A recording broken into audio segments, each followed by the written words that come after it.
You like to do whatever you've been dreaming about, baby, you're perfect. Okay.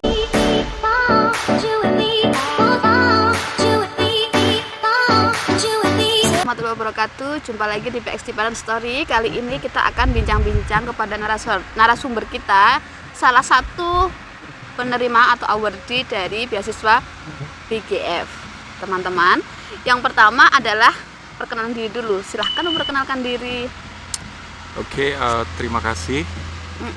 Nama saya Soleh Fajar Junjunan. Udah.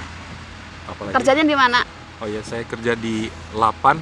LAPAN itu Lembaga Penerbangan dan Antariksa Nasional di Satker Pusat Teknologi Roket. Oh ya, salah satu tokohnya kepala LAPAN itu sangat idola saya ya, Pak Thomas Jamaluddin. Masa? Salam untuk Pak Thomas Jamaluddin. Yang kedua, bagaimana sih, Masnya ini kan penerima beasiswa BGF ya Mas, ya kan? Bagaimana sih cara mendapatkan beasiswa BGF ini Mas? Bisa Mas Soleh mungkin bisa cerita-cerita dan beserta besaran dananya.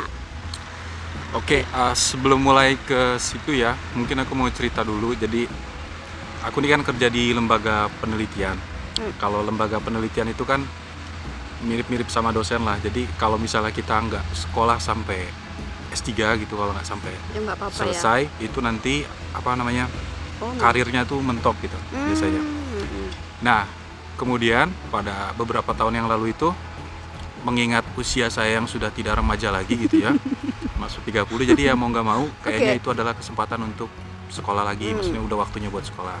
Nah, waktu itu udah coba cari-cari tuh mau sekolah di mana gitu kan, terus sudah rencana mau apply beasiswa kemana gitu, mau nyoba LPDP, mau nyoba beasiswa Ristek, beasiswa internal 8 gitu kan.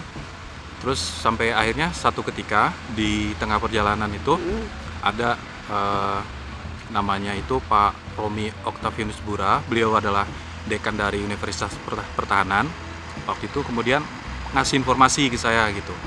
Soalnya ini Unhan sama Prancis, dalam hal ini adalah INSA CVL, mau mengadakan kerjasama. Kamu mau nggak gitu jadi bagian kerjasamanya gitu, nanti skema beasiswanya BGF. Nah, jadi seperti itu. Akhirnya ya udah, terus saya tanya apa aja yang diperlukan. Ya udah, kamu buat CV aja. Awalnya ngasih CV dulu aja, terus diserahkan ke atasnya yang waktu itu Pak Nicola Gascoigne yang sekarang jadi direktur di INSA. Nah, seperti itu. Terus kemudian setelah CV-nya dimasuk, ya proses berikutnya ya standar lah, kayak menyerahkan dokumen-dokumen lainnya gitu. Oke. Jadi ceritanya sih kira-kira BGF seperti itu.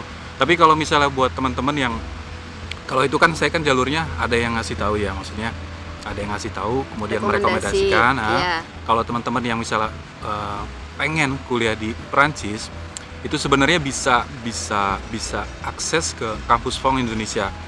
Nah, nanti buat di kampus Perancis Indonesia itu, jadi dia banyak informasi tentang beasiswa ke Prancis. Jadi nggak cuma BGF aja, sebenarnya ada banyak skema beasiswa yang diberikan oleh pemerintah Prancis, baik untuk master ataupun doktorat atau bahkan postdoc.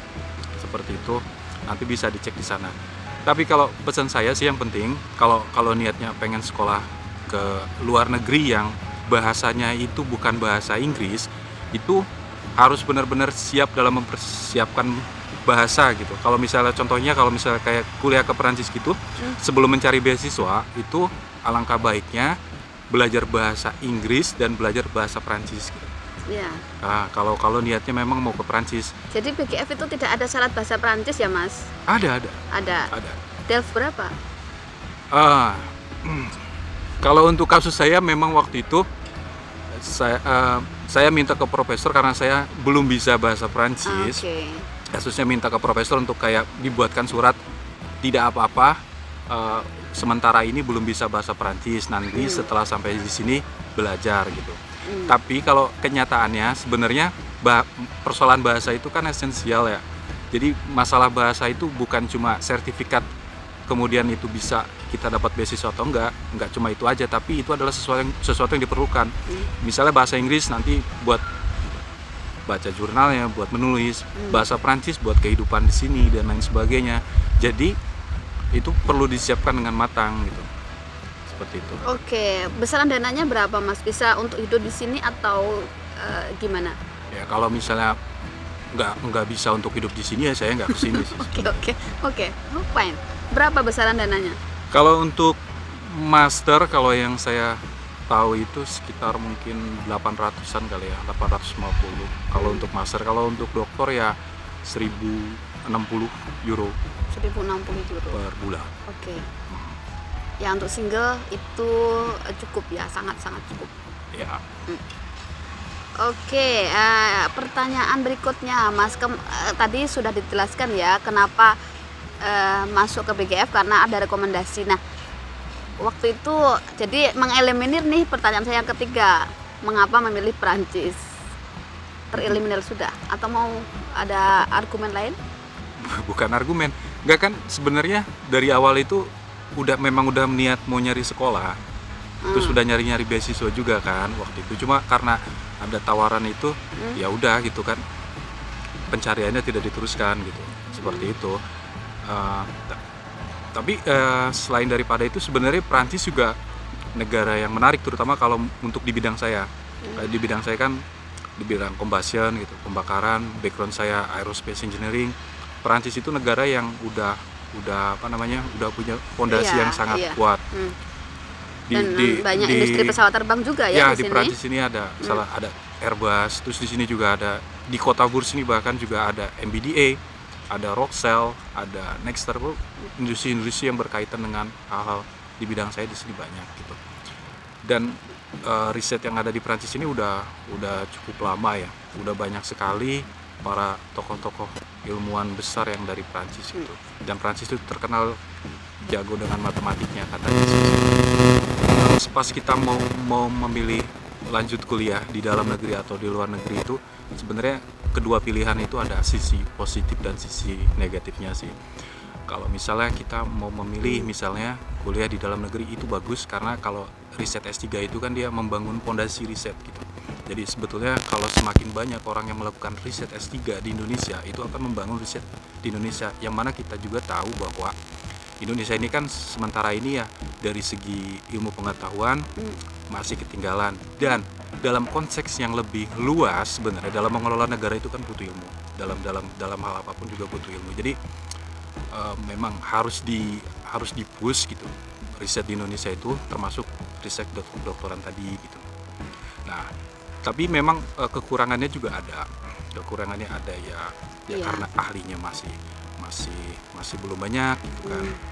Ya intinya sih kalau menurut saya masalah uang aja. Sebenarnya kalau Indonesia itu uangnya banyak, kita bisa hire ahli-ahli seluruh dunia untuk datang ke Indonesia, misalnya untuk melakukan postdoc, doktoran atau membantu riset di sana. Jadi kita juga secara fondasi akan terbangun.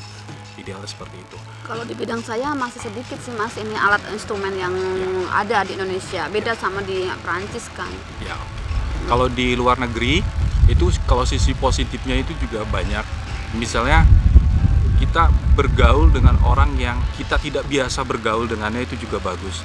Ketika kita bertemu dengan orang dari seluruh dunia dengan culture yang berbeda, dengan budaya yang berbeda, itu juga sangat bagus kalau menurut saya untuk membuka mindset kita gitu.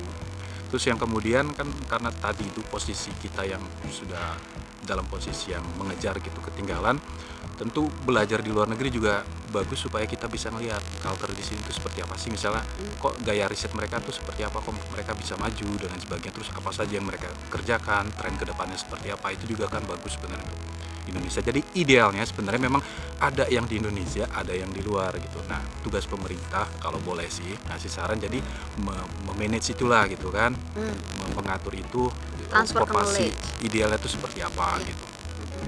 Jadi memang transfer knowledge yang kita butuhkan untuk saat ini di Indonesia ya. Ya, di saat yang bersamaan di Indonesianya juga harus dibangun gitu. Jadi ada transfer knowledge dan di Indonesianya sendiri harus siap, harus membangun juga gitu. Oke, sepakat. Tidak perlu disanggah karena ini kita sepakat. Oke. Yang nomor 5 ya, karena researcher itu mau nggak mau tetap pekerjaannya ya cari yang baru, mencari pertanyaan, kemudian memecahkan pertanyaan itu sendiri. Jadi memang agak stres begitu ya. Istilahnya ya nggak stres sih, apa ya, dia tuh menciptakan pertanyaan untuk dia pecahkan sendiri gitu.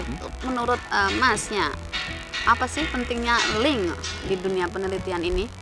Dunia penelitian khususnya researcher Indonesia ya, LAPAN, LIPI dan Batan dan sejenisnya.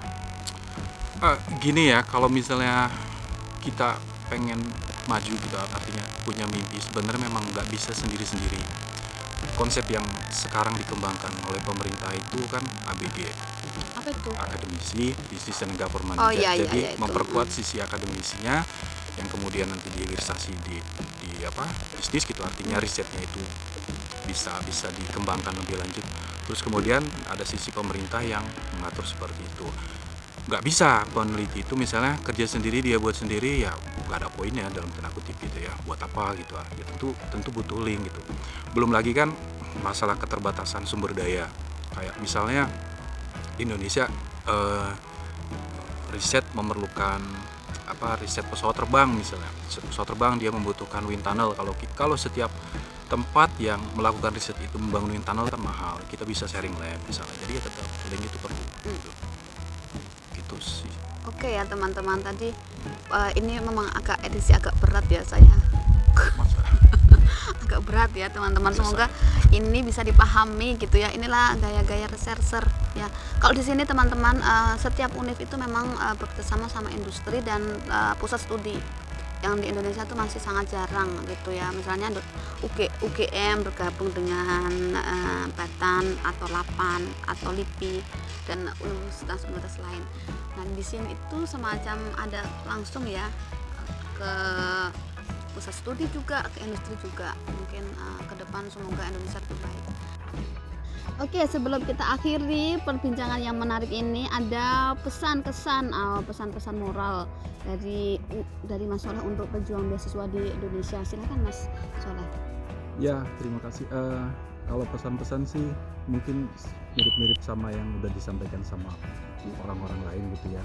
Yang pertama adalah persiapkan diri kalian gitu kan, mulai dari bahasa, mulai dari mental dan semuanya gitu, persiapkan dengan baik. Dan kemudian yang kedua ya harus diingat bahwa hidup ini cuma sekali, jadi jangan disia-siakan gitu ya, jadi jangan menyerah gitu maksud saya, jadi kejar terus mimpinya gitu. Seperti saya mengutip satu kalimat dalam lagu One Direction yang judulnya Perfect, if you like to do whatever you've been dreaming about, baby you're perfect.